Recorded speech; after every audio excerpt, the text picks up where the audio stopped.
आप सभी शिक्षक साथियों को मेरा नमस्कार। साथियों, आज अंतिम डेट है और जो भी शिक्षक साथी अंतर जनपदीय स्थानांतरण का फॉर्म भर रहे हैं तो या तो भर चुके होंगे और जिनका फॉर्म नहीं भरा है तो वो भर लें। और आपको चैनल पर उसका वीडियो भी डला है कि कैसे आपको फॉर्म भरना है, तो आप सभी स्टेप को देखते हुए अपना फॉर्म भर लें। कोई भी शिक्षक साथी फॉर्म को गलत ना भरें, क्योंकि संशोधन का मौका उसमें लिखा था कि नहीं मिलेगा, लेकिन फिर भी शिक्षक संगठन लगातार इस पर विचार कर रहे हैं और मांग भी कर रहे हैं कि इसमें संशोधन का मौका मिले। तो आज की इस वीडियो में उन सभी प्रश्नों को यहाँ पर लिया जाएगा जो आप सभी शिक्षक साथी पूछते हैं कि सर क्या संशोधन का मौका मिलेगा, और क्या म्यूचुअल ट्रांसफ़र कब होंगे, और आखिर पारस्परिक स्थानांतरण म्यूचुअल वाले जो एक जनपद से दूसरे जनपद हैं उसकी डेट कब आएगी, और साथ ही क्या उसमें जो सामान ट्रांसफ़र के लिए अप्लाई कर चुके हैं क्या वो भी इसका फॉर्म भर सकते हैं, और क्या इसकी अंतिम तिथि बढ़ाई जा सकती है, और जीरो सीट वाले आखिर क्या करें, वो फॉर्म भरें या ना भरें या नज़दीक के ज़िलों को भर दें। तो आखिर उन सभी के लिए क्या होगा, क्या जीरो सीटों से संख्या बढ़ सकती है, क्या उनकी संख्या जो जीरो दिखाई जा रही है पोर्टल पर, और आप जब फॉर्म भरते हैं तो उनके नाम ही नहीं है, तो क्या वहाँ पर नाम आएंगे, क्या संख्या बढ़ेगी। क्योंकि कई जनपदों से डाटा आ रहा है कि वहाँ पर संख्या ज़्यादा है लेकिन पोर्टल पर नहीं दिखाई गई है, और कई जगह शिक्षक साथी डीएम को ज्ञापन दे रहे हैं, डीएम साहब को, और कई जनपदों में इसकी मांग भी की जा रही है। वहीं मौलिक नियुक्ति तिथि और कार्यभार तिथि कई शिक्षकों की गलत है, क्योंकि वहाँ पर कोई स्पष्ट आदेश भी नहीं था कि मौलिक नियुक्ति तिथि और कार्यभार तिथि में क्या डिफरेंस है और उसको कैसे भरा जाए। क्योंकि पदोन्नति की जो प्रोसेस चल रही थी उसका मैटर कोर्ट में भी था, लेकिन मौलिक नियुक्ति तिथि और कार्यभार ग्रहण तिथि को स्पष्ट नहीं किया गया था। लेकिन जो मौलिक नियुक्ति तिथि है उसी के बेस पर पदोन्नति की लिस्टें बन रही थी, तो अब उसी बेस पर सभी शिक्षक साथियों ने मौलिक नियुक्ति तिथि और कार्यभार ग्रहण तिथि किसी किसी ने सेम कर दी है तो किसी ने अलग कर दी है, तो कहीं ना कहीं एक रूपता वहाँ पर नहीं हो पाई है और शिक्षक साथी इसको लेकर के परेशान हैं। तो इसी पर पहला बात कर लेते हैं, क्या संशोधन का मौका मिलेगा। साथियों, कल एक संगठन के द्वारा महासचिव महोदय जी से इस पर वार्ता की गई है कि अंतर जनपदीय पारस्परिक स्थानांतरण निर्धारित व्यवस्था के अनुसार की जाए, और माननीय न्यायालय द्वारा किए गए आदेश में उल्लिखित कैसे भी स्थानांतरण उक्त समय सीमा ही निर्धारित है। कंपोजिट के संबंध में जो समस्या निर्धारित थी उसे दूर किया जा रहा है, यह बात कही गई है। और साथ ही जनपदों में शून्य दिखने के संबंध में अवगत कराया गया, उन जनपदों में स्वीकृत पदों के सापेक्ष पद नहीं है, वित्त विभाग ने स्वीकृत पदों के सापेक्ष अनुमति नहीं दी। तो यहाँ पर शून्य जनपद बता रहा है कि वहाँ पर अनुमति नहीं दी गई है, लेकिन फिर भी साथ ही इस पर डीएम साहब अन्य को भी ज्ञापन दे रहे हैं कि शायद इस पर डेट बढ़ भी जाए और शून्य जनपद जहाँ पर दिखाई जा रहा है वहाँ पर कुछ पद बढ़ जाएं। और स्थानांतरण की जो अंतिम तिथि 14 जून यानी कि आज है, अनुरोध किया गया अंतिम तिथि आगे बढ़ाने का भरोसा भी दिया है। अब देखते हैं कि आगे डेट बढ़ाई जाती है और साथ ही संशोधन का मौका दिया भी जाता है क्योंकि नहीं दिया जाता है, या फिर जहाँ काउंसलिंग हो रही है वहाँ पर कुछ ऐसा हेल्प की जाए टीचरों की कि उनके फॉर्म रिजेक्ट ना हो। एक आदेश ज़रूर आना चाहिए सचिव साहब का कि संशोधन का मौका दिया जाए, या जो डेट्स गलत हुई हैं मेनली शिक्षकों की डेट जो गलत हुई है वो है मौलिक नियुक्ति तिथि और कार्यभार ग्रहण तिथि। और साथ ही कई शिक्षक साथियों ने कमेंट भी किया था सर डॉक्यूमेंट गलत अपलोड हो गया है, तो उसकी भी एक या तो शपथ पत्र लगवाया जाए या फिर जो ओरिजिनल डॉक्यूमेंट उनको लगाना था वो उनसे ले लिया जाए और उसको फॉर्म को रिजेक्ट ना किया जाए।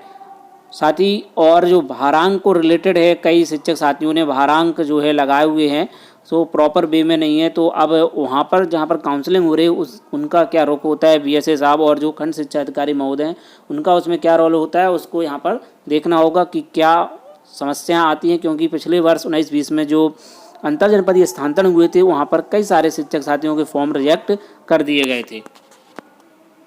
वही म्यूचुअल ट्रांसफ़र को लेकर शिक्षक साथी परेशान है कि सर म्यूचुअल पारस्परिक जो अंतर जनपदीय वाले हैं वो कब प्रारंभ होंगे। तो इसको बता दें आपको कि जैसे ही ये डेट समाप्त होती है और काउंसलिंग हो जाती है उसके बाद ही म्यूचुअल ट्रांसफ़र आने की उम्मीद है, क्योंकि सभी शिक्षक साथी अपनी अपनी काउंसलिंग करा रहे होंगे, यानी कि या तो डॉक्यूमेंट वेरिफिकेशन इसको कह लें और सत्यापन करा रहे होंगे और उसमें बिजी हैं, तो फिर वो फार्म कब भरेंगे। तो इसलिए शायद डेट आगे स्टार्ट होगी, या हो भी सकता है कि अंतर जनपदीय स्थानांतरण की भी डेट आगे बढ़ जाए और संशोधन का मौका भी दिया जाए। और जहाँ पर शून्य सीटें हैं वहाँ पर अगर बढ़ जाती हैं तो निश्चित रूप से डेट बढ़ानी पड़ेगी, क्योंकि फिर सभी शिक्षक साथियों को अपने फिर से चॉइस भरनी होगी। तो अभी तक इस पर कोई नई अपडेट तो नहीं है, लेकिन उम्मीद कर रहे हैं कि आज शाम रात्रि में जो है अंतिम डेट होगी, तो 15 तारीख को या शाम को या दोपहर में जब भी नया आदेश आता है तो आपको ज़रूर सूचना मिल जाएगी। ठीक है, 0 सीट वाले आखिर क्या कह रहे हैं, तो 0 सीट वालों के लिए जो है अभी इस पर कोई विशेष अपडेट नहीं है, लेकिन जो है कई शिक्षक संगठन और इस पर बात कर रहे हैं और मांग करने की भी बात की गई है और कहीं कहीं पर ज्ञापन भी दिया है। तो यहाँ पर देखते हैं उन ज्ञापनों को। तो सहारनपुर में एक ज्ञापन दिया था कि अध्यापकों के 311 पद रिक्त हैं पोर्टल पर, लेकिन 0 है। परिषदीय उच्च प्राथमिक स्कूलों में सहायक अध्यापकों के जिले में 311 पद रिक्त हैं, जबकि अंतर जनपदीय स्थानांतरण पोर्टल पर यह संख्या शून्य दिखाई गई। ऐसे में गैर जिलों के निवासी जिले में कार्य शिक्षक हताश और निराश हैं। उन्होंने इस बारे में पोर्टल पर संख्या को अपडेट कराने की मांग करते हुए मुख्यमंत्री जी को संबोधित ज्ञापन जिलाधिकारी जी को सौंपा है। तो आप यहाँ पर देख सकते हैं, यहाँ पर एक ज्ञापन सौंपा गया है कि 20 शिक्षा परिषद के अंतर्गत आने वाले उच्च प्राथमिक स्कूल में अंतर जनपद स्थानांतरण के लिए आवेदन प्रक्रिया चल रही है। जिले में पिछले 7 वर्ष से एक समय से गैर जिलों की बड़ी संख्या में शिक्षक उच्च प्राथमिक विद्यालयों में सहायक अध्यापक के रूप में कार्यरत हैं। वे लंबे समय से अंतर जनपदीय स्थानांतरण की बाट जो रहे हैं, लेकिन घोषित स्थानांतरण की प्रक्रिया में जो सूची पोर्टल पर जारी की उसमें सहारनपुर सहित अन्य 42 जिलों में सहायक अध्यापक पदों की संख्या शून्य बताई गई है। और ऐसे ही कई जनपदों में जो है आपके प्राइमरी के जो सहायक हैं उनमें भी कई जनपदों में सीटों की संख्या शून्य दिखाई गई है। तो इस वजह से जो है वहाँ पर शून्य दिखा रहा है और शिक्षक साथी वहाँ पर जा नहीं पा रहे हैं, चाहे वो बागपत हो, चित्रकूट हो, कन्नौज हो, सहारनपुर हो, कानपुर नगर, लखनऊ, मऊ, मेरठ। तो यहाँ पर जो है प्राइमरी शिक्षकों के जो है पद यहाँ पर शून्य है। सहारनपुर में जो है उच्च प्राथमिक विद्यालयों के शिक्षकों के शून्य बताए गए हैं वहाँ पर। तो इस वजह से इन शिक्षकों ने जो है यहाँ पर ज्ञापन दिया हुआ है। तो अब देखते हैं कि इस पर क्या कार्रवाई होती है। और यहाँ पर कहा गया है कि ऐसे में स्थानांतरण सूची के लिए पोर्टल जिले में सहायक अध्यापक रिक्त पदों की संख्या को 0 दर्शाना गलत है। और ऐसे में मानसिक वेदना से गुजर रहे शिक्षकों ने गृह जनपदों में जाने के लिए मिले अंतर जनपदीय स्थानांतरण अवसर लाभ पाने की गुहार लगाते हुए उच्च प्राथमिक स्कूलों के रिक्त पदों के पोर्टल पर सही कराए जाने की मांग की, ताकि उन्हें स्थानांतरण प्रक्रिया का लाभ मिल सके। ज्ञापन देने वालों में विशाल लांबा, अरुण कुमार, रजनीश कुमार और सतवीर कुमार, मनीष चौहान आदि रहे। तो उन्होंने यहाँ पर ज्ञापन सौंपा है। तो सहारनपुर से ज्ञापन सौंपा गया है। शिक्षकों की घर वापसी में बाधा बन रही है, पोर्टल पर दी गई गलत जानकारी। शिक्षकों ने डीएम को ज्ञापन सौंपकर सूची दुरुस्त करने की मांग की है। तो अब इस पे देखते हैं क्या कार्रवाई होती है। वहीं बीएसए साहब का कहना है कुछ शिक्षक जिलाधिकारी और हमसे मिले हैं। शिक्षकों का कहना है कि पोर्टल पर डाली गई सूची में रिक्त पदों की संख्या गलत है, जबकि असल में सैकड़ों की संख्या में पद रिक्त है। विद्यालयों रिक्त पदों की पूरी सूची मानव संपदा पोर्टल पर उपलब्ध है। जो सूची स्थानांतरण पोर्टल पर डाली गई उसमें कैसे गड़बड़ी या शासन स्तर का मामला है, हम अपने स्तर से शिक्षकों की बात शासन से को बात पहुंचाने का प्रयास करेंगे। तो यहाँ पर बीएसए साहब जी का भी कहना यही है कि कहीं ना कहीं इस पर गलती हुई है और उसमें उन्होंने भी कहा है कैसे गड़बड़ी हुई है, शासन स्तर का मामला है।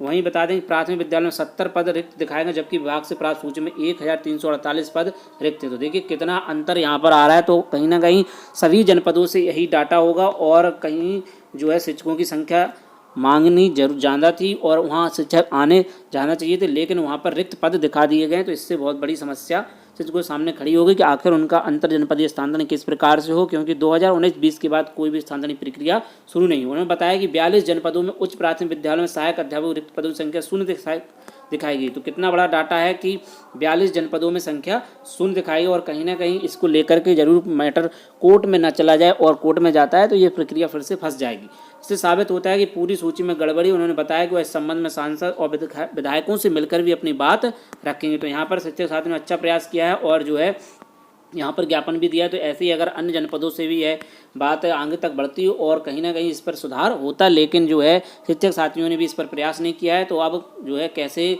सूचियाँ बढ़ेंगी और कैसे उनमें पद बढ़ेंगे, तो ये बहुत बड़ा प्रश्न है इस समय। जानकारी शिक्षकों का आरोप है कि पोर्टल पर डाली सूची में दर्शाई गई रिक्त पदों की संख्या और असल में रिक्त पदों में जमीन आसमान का अंतर है, और हैवी अंतर ये स्पष्ट दिखाई दे रहा है। और काफ़ी शिक्षकों के रिक्त पद भी हैं, फिर भी जो है वहाँ पर शिक्षकों को नहीं भेजा जा रहा है। तो अब आगे देखते हैं कि कुछ हो भी सकता है या नहीं हो सकता है। आज शाम तक का इंतजार करना होगा, क्योंकि आज लास्ट डेट है और रात्रि तक फॉर्म भरे जाएंगे। तो अब देखते हैं कि दोपहर तक आदेश आता है या शाम तक। अगर ऐसी कोई अपडेट आती है तो आपको सबसे पहले सूचित किया जाएगा। वहीं जो है बिजनौर से भी खबर है कि शिक्षकों का टूटेगा घर जाने का सपना। शासन से अंतर जनपदीय स्थानांतरण प्रक्रिया शुरू हो गई। जिले के अध्यापकों ने पोर्टल पर ऑनलाइन आवेदन करने शुरू कर दिए। अध्यापक अपने गृह जनपद जाने के लिए आवेदन कर रहे हैं। अधिकांश शिक्षक जो है मेरठ, गाजियाबाद, मुजफ्फरनगर, हापुड़, गौतम बुद्ध नगर, बागपत आदि जिलों के लिए आवेदन कर रहे हैं। वैसे स्कूलों में अध्यापक अपने जिलों से दूर दूसरे जिलों में रहकर बच्चों को शिक्षा दे रहे हैं। पिछले काफ़ी समय से अध्यापक अंतर जनपदीय स्थानांतरण प्रक्रिया शुरू होने का इंतजार कर रहे थे। शासन से अंतर जनपदीय स्थानांतरण प्रक्रिया शुरू हो गई और अध्यापकों ने ऑनलाइन आवेदन करना शुरू कर दिया। ऐसा माना जा रहा है कि बेस्ट के जिलों में पद नहीं है, तो ऐसे में शिक्षकों कोई घर जाने का सपना टूट सकता है। बीएससी कार्यालय में आवेदन करने वाले काफ़ी अध्यापक आ रहे हैं। वरिष्ठ बाबू हेमंत सिंह के मुताबिक बिजनौर में सहायक अध्यापक प्राथमिक में 392 अध्यापक जिले से दूसरे जिले में जाने और उतने अध्यापक दूसरे जिले से बिजनौर आने। वहीं प्राथमिक के 90 प्रधानाध्यापक आने और 90 अध्यापक ही जाने। यहाँ पर शासन के आदेश पर अंतर जनपदीय स्थानांतरण प्रक्रिया शुरू हो गई है। अध्यापकों ने ऑनलाइन आवेदन करना शुरू कर दिया है। जिले में आने और जिले से दूसरे जिलों में अपने गृह जनपद जाने के लिए अध्यापक ऑनलाइन आवेदन कर रहे हैं। कितने अध्यापकों ने आवेदन किया है अभी स्थिति स्पष्ट नहीं है। जयकरण यादव जी जो बीएसए हैं बिजनौर के, उन्होंने इस बात को कहा है। वहीं शासन से शुरू हुई अंतर जनपद स्थानांतरण प्रक्रिया कार्यालय में आवेदन करने वाले आ रहे हैं काफ़ी। तो यहाँ पर जो है पदों की संख्या कम है, जैसे मेरठ, गाजियाबाद, मुजफ्फरनगर, हापुड़, गौतम बुद्ध नगर, बागपत आदि जिलों से जो है यहाँ पर अधिकांश शिक्षक जो है आवेदन कर रहे हैं। वहीं साथियों का एक प्रश्न होता है कि क्या सर दोबारा से जो है ट्रांसफ़र के लिए फॉर्म भर सकते हैं अगर एक बार आपने ट्रांसफ़र ले लिया है। तो यहाँ पर देखिए जो दो इम्पोर्टेंट पॉइंट है उनको आप समझ सकते हैं कि माननीय न्यायालय के आदेश के अनुपालन की बाध्यता के क्रम में केवल शिक्षिका जिनके द्वारा शादी के पूर्व और तथा केवल असाध्य एवं गंभीर रोग से पीड़ित शिक्षक या शिक्षिका स्वयं अथवा पति पत्नी, अविवाहित पुत्र पुत्री जिनके द्वारा पूर्व में स्थानांतरण का लाभ लिया गया दूसरी बार स्थानांतरण के लिए अहर होंगे। यानी शादी के पूर्व महिलाओं के लिए कहा गया है, और अगर वो यहाँ पर शादी के पूर्व सिर्फ महिलाओं के लिए है, पुरुषों के लिए नहीं है। और असाध्य एवं गंभीर रोग से चाहे वो फिर शिक्षक शिक्षिका हो, उनको ये इसका लाभ जरूर दिया जाएगा। वहीं तीसरा पॉइंट है कि माननीय उच्च न्यायालय में योजित विशेष अपील संख्या 419D 2021 अजय कुमार बनाम उत्तर प्रदेश राज्य व अन्य में पारित आदेश 5/7/2021 के अनुपालन की बाध्यता के दृष्टिगत शिक्षक शिक्षिकाओं को अंतर जनपद स्थानांतरण के लिए एक से अधिक बार आवेदन करने के लिए नहीं रोका जाएगा, परंतु केवल स्थानांतरण का अधिकार नहीं माना जाएगा। केवल आवेदन स्थानांतरण का अधिकार नहीं माना, यानी कि इसमें ये है आप आवेदन कर सकते हैं लेकिन आप स्थानांतरण की मांग नहीं करेंगे। तब यहाँ पर दो परिस्थितियों में आवेदन करने के लिए यहाँ पर कहा गया है कि आप इन दो कंडीशन में आवेदन कर सकते हैं, लेकिन जो थर्ड वाली कंडीशन है उसमें परंतु लिखा है नहीं रोका जाएगा, परंतु केवल आवेदन स्थानांतरण का अधिकार नहीं माना जाए। तो यहाँ पर जो है आवेदन करना से आपका स्थानांतरण नहीं हो जाएगा, लेकिन ये वाली कंडीशन में आपका स्थानांतरण 100% हो जाएगा। और वहीं पर म्यूचुअल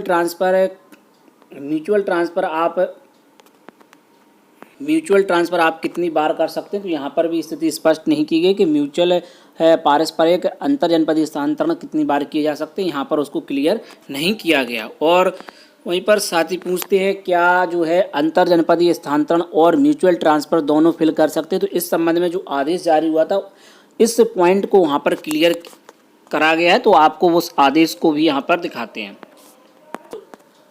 तो जो आदेश है उसका पॉइंट नंबर 5 की पारस्परिक स्थानांतरण दोनों शिक्षक शिक्षिका की आपसी सहमति होना अनिवार्य होगा। अंतर जनपदीय पारस्परिक म्यूचुअल स्थानांतरण प्रक्रिया समांतर रूप से चलेगी, परंतु पारस्परिक एवं अंतर स्थानांतरण दोनों का लाभ प्राप्त करने वाले शिक्षक शिक्षिकाओं को पारस्परिक स्थानांतरण का लाभ अनुमन्य किया जाएगा। अगर आप दोनों ट्रांसफ़र के लिए आवेदन करते हैं, अभी जो अंतर जनपदीय स्थानांतरण की प्रक्रिया चल रही है उसके बाद अगर आप म्यूचुअल अंतर जनपदीय वाला फॉर्म भरते हैं, तो अगर आपका दोनों में सिलेक्शन हो जाता है, आपको पारस्परिक भी मिल जाता है और ये वाला भी मिल जाता है सामान्य ट्रांसफ़र, तो आपको जो है म्यूचुअल ट्रांसफ़र अनुमन्य किया जाए, यानी कि वो आपको दिया जाएगा। जो सामान्य ट्रांसफ़र है उसको कैंसिल करके आपको म्यूचुअल ट्रांसफ़र दिया जाएगा। तो आप इससे यही समझ सकते हैं कि म्यूचुअल के फॉर्म बहुत जल्दी आएंगे और वो फॉर्म फिल हो जाएंगे। तब इसके बाद यहाँ पर स्पष्ट होगी जिसका नाम दोनों लिस्ट में आएगा तो उनको जो है पारस्परिक स्थानांतरण का ही लाभ दिया जाएगा, बाकी का उनका सिंपल वाला ट्रांसफ़र का फॉर्म जो है रिजेक्ट कर दिया जाएगा और उनको पारस्परिक म्यूचुअल ट्रांसफ़र का लाभ दिया जाएगा। तो आप समझ गए होंगे कि अब आप अगर दोनों फॉर्म फिल करते हैं तब आपके साथ कौन सी कंडीशन लागू होगी, तो आपको पारस्परिक स्थानांतरण का लाभ यहाँ पर दिया जाएगा। वहीं लास्ट है कि मौलिक नियुक्ति और कार्यभार ग्रहण तिथि लगभग सभी शिक्षकों में प्रॉब्लम है, तो आप वहाँ पर जहाँ पर काउंसलिंग हो रही है वहाँ पर क्या होता है, तो आप वहाँ पर देख लें। और साथ ही अगर हो सके तो आप एक शपथ पत्र बनवा करके भी ले जा सकते हैं कि जो है मौलिक नियुक्ति और कार्यभार तिथि में कन्फ्यूजन थी, इस वजह से ये यहाँ पर मौलिक नियुक्ति तिथि लिख गई और जहाँ पर कार्यभार ग्रहण थी वो वहाँ पर मौलिक नियुक्ति और कार्यभार ग्रहण तिथि कहीं कहीं सेम हो गई, तो कहीं पर गलत लिख गई। तो इस संबंध में आप जो है एक शपथ पत्र भी ले जा सकते हैं और साथ ही आपके पास जो डॉक्यूमेंट नहीं है उसका शपथ पत्र लेकर के जरूर जाएं। और जो सेवा संबंधी आप भारांक ले रहे हैं या आप अपना भारांक किसी टाइप का ले रहे हैं उसका डॉक्यूमेंट आप प्रॉपर वे में जरूर लेकर के जाएं, नहीं तो आपको भारांक का लाभ नहीं मिल पाएगा। वहीं पारस्परिक स्थानांतरण में भी समय सीमा को कम करने के लिए Uttar Pradesh junior high school पूर्व माध्यमिक शिक्षक संघ ने जो है एक ज्ञापन दिया। यहाँ पर देखें, सेवा में अपर मुख्य सचिव बेसिक शिक्षा उत्तर प्रदेश के लिए अंतर जनपदीय पारस्परिक स्थानांतरण ठहराव की समय सीमा समाप्त किए जाने संबंध में अवगत कराना है कि आपकी तरफ से महानिदेशक महोदय स्कूल शिक्षा उत्तर प्रदेश को संबंधित शासनिक संख्या अनुभाग 5 दिनांक 2 जून 2023 जारी किया, जिसके माध्यम से दिए गए निर्देश के आधार पर अंतर जनपदीय पारस्परिक स्थानांतरण किए जाने निर्देश दिए गए, परंतु पारस्परिक स्थानांतरण में शिक्षक शिक्षिकाओं जनपदों में ठहराव की समय सीमा निर्धारित कर दी गई है। समय सीमा निर्धारण से पारस्परिक स्थानांतरण चाहने वाले अधिकांश शिक्षकों को कोई लाभ नहीं होने वाला है। ऐसा प्रतीत होता है कि शासन पारस्परिक स्थानांतरण चाहने वालों को वंचित रखना चाहता है, यह उचित नहीं है। यह शिक्षकों के समय साथ न्याय नहीं है, जबकि अंतर जनपदीय स्थानांतरण चाहने वाले शिक्षकों के स्थानांतरण जनपदों में ठहराव की समय सीमा का कोई औचित्य प्रतीत नहीं होता है, क्योंकि पारस्परिक स्थानांतरण जनपदों में शिक्षक छात्र अनुपात में कोई भी प्रभाव नहीं पड़ रहा है। फिर ठहराव की समय सीमा निर्धारण कर स्थानांतरण चाहने वाले शिक्षकों को स्थानांतरण से वंचित रखकर उनको प्रत्याग किए जाने का उद्देश्य विभाग का प्रतीत हो रहा है महोदय, जबकि वर्ष 2019 में इसी प्रकार का शासन आपके स्तर से जारी किया गया था। संगठन द्वारा तथ्यात्मक तौर पर शासन को अवगत कराया गया है।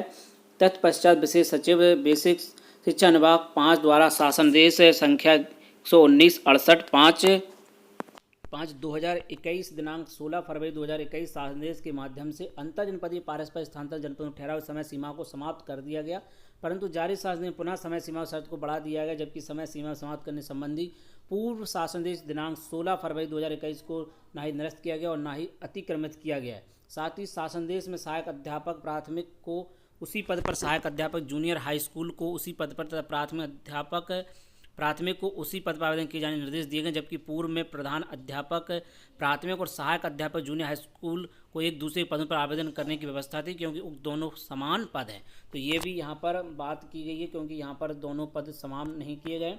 वहीं महोदय अंतर जनपदीय स्थानांतरण शासन निर्गत करने के पश्चात रिक्त पदों की सूचना जारी की, उसमें लगभग 30 से अधिक जनपदों में रिक्त पद शून्य दर्शाया गया। इससे स्पष्ट प्रतीत हुआ कि विभाग अंतर जनपदीय स्थानांतरणों में शिक्षकों से वंचित रखना चाहती है, जबकि इसके विपरीत लगभग सभी जनपदों में सहायक अध्यापक जूनियर तथा प्रधान अध्यापक प्राइमरी पद रिक्त हैं, क्योंकि अभी पदोन्नति हेतु जनपदों रिक्त पद की सूचना मांगे, उसमें प्रदेश के बेसिक शिक्षा अधिकारियों द्वारा रिक्तियों की सूचना दी गई थी। उदाहरण के लिए कुछ जनपदों में पत्र संलग्न है। आपसे अभी अनुरोध है सभी जनपदों में रिक्तियों के सापेक्ष स्थानांतरण आवेदन करने की छूट प्रदान करने संबंधी संशोधित आदेश निर्गत करने का कष्ट करें। इसके साथ संविलियन विद्यालयों के शिक्षकों का पद सहायक अध्यापक पोर्टल पर दिख रहा है, परंतु ना ही सहायक अध्यापक जूनियर और ना ही प्रधान अध्यापक प्राइमरी के पद पर आवेदन स्वीकार हो रहा है। इस समस्या से हजारों शिक्षक परेशान हैं। आवेदन की समय सीमा भी जल्द आवेदन हो नहीं पा रहा है। ऐसी दशा में आपसे अनुरोध है कि किसी भी पद पर उक्त श्रेणी के शिक्षकों के आवेदन करने हेतु पोर्टल में सुधार किया जाए तथा आवेदन करने हेतु अंतिम तिथि को बढ़ा जाए। महोदय, Uttar Pradesh junior high school शिक्षक संघ उत्तर प्रदेश आपसे अनुरोध करता है कि अंतर जनपदीय पारस्परिक स्थानांतरण जनपदों में ठहराव की समय सीमा समाप्त करने का कष्ट करें। साथ ही प्रधान अध्यापक प्राथमिक तथा सहायक अध्यापक जूनियर हाई स्कूल को एक दूसरे के पदों पर आवेदन करने संबंधी आदेश निर्गत करने का कष्ट करें। महोदय, अनुरोध है कि जारी शासन दिनांक 2 जून 2023 को आंशिक रूप से उस सीमा तक संशोधित करने का कष्ट करें। तो ये यहाँ पर मांग भी की गई है। अब देखते हैं कि यहाँ पर कितने इस बात पर ध्यान दिया जाता है और उसको हटाया जाता है, क्योंकि 2019 में जो है न्यूनतम जो है प्रदेश में ठहराव यानी कि ज़िले में रुकने की व्यवस्था नहीं की गई थी कि उसमें जो है 5 साल आपको अनिवार्य हो, और जो पारस्परिक अंतर्जनपदीय म्यूचुअल होते हैं उसमें जो है इस बार इस चीज़ को क्लियर नहीं किया गया कि उसमें जो है वहाँ पर रहना ज़रूरी रहेगा या नहीं रहेगा, क्योंकि उसमें सेम आदेश जारी कर दिया है कि 5 साल और जो महिलाओं के लिए 3 साल वो कंपलसरी किया गया है, तो उसको हटना ज़रूरी है। तो ये कुछ इंपॉर्टेंट जो है अपडेट थी आप सभी शिक्षक साथियों के लिए। तो साथियों, मिलते हैं किसी नेक्स्ट वीडियो में और नई अपडेट के साथ, नई जानकारियों के साथ। अगर आपके कोई भी प्रश्न होते हैं तो आप ज़रूर कमेंट में पूछें, साथ ही उनका को आंसर ज़रूर दिया जाएगा। आप ज़रूर क्वेश्चन पूछें। तो अब देखते हैं कि कैसा कोई नया आदेश आता है, क्या पारस्परिक अंतर जनपदीय स्थानांतरण जो हो रहे हैं उसमें जो है जो ज़िले में ठहराव की जो व्यवस्था है वो समाप्त की जाती है, और क्या फिर से जो एक नई डेट मिलती है, और साथ ही कई शिक्षक साथियों के फॉर्म गलत फिल हो गए हैं तो उन्हें मौका फिर से दिया जाएगा, क्या डेट बढ़ेगी, तो इसका इंतजार करना होगा और देखना होगा कि नया आदेश कब तक आता है। तो साथियों मिलते हैं किसी नेक्स्ट वीडियो में। और साथ ही आप जो है मेरिट लिस्ट को लेकर के भी परेशान ना हो, मेरिट लिस्ट का एनालिसिस चल रहा है, आपको शाम तक वीडियो जरूर मिल जाएगा, कोशिश करेंगे कि शाम तक मिल जाए, नहीं तो कल तक जो है डाटा भी मिल जाएगा पूरा, तो हो सकता है कल मिल जाए, नहीं तो प्रयास पूरा रहेगा कि आज ही मिल जाए। तो साथियों मिलते हैं किसी नेक्स्ट वीडियो में। जय हिंद।